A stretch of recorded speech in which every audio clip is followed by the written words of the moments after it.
Former Mozambican Finance Minister Manuel Chang was sentenced to more than 8 years in prison yesterday over a corruption scandal which had far-reaching economic consequences for the gas-rich yet poor nation. Sadapera mashoko atona kuti aiwa takuona uko mune Mozambique vakusunga aiwa former finance minister zvashamisa vanhu kuti aiwa Mozambique chii chakuitika zvekare asi mukomana uyu akanga asingawirirana naDaniel Chapo here. Sadapera mashoko amudanyogwa panapa ribwa subscribe or like out on the bell kuti ipinda panapa mu the news okusomudanyira chiti Chang was convicted after a 4-week trial in July and August 2024 of conspiring to commit wire fraud and money laundering in connection with his role in a massive $2 billion international fraud, bribery, and money laundering scheme that prejudiced investors in the United States and elsewhere.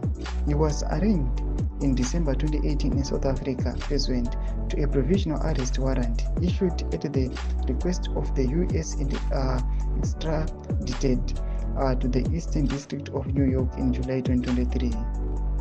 Caroline Paconi, acting U.S. Attorney for the Eastern District of New York, said today's sentence shows that foreign officials who abuse their power to commit crimes targeting the U.S. financial system will meet U.S. justice.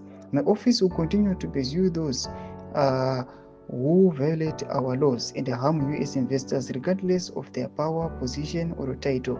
Principal Deputy Assistant Attorney General Brent S. Webu, Head of Justice of Department of Criminal Division, added.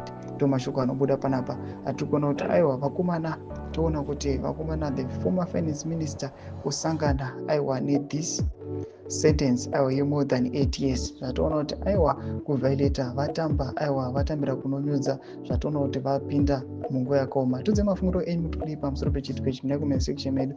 Mafungiro enyu musana subscribe or like, turn on the bell icon.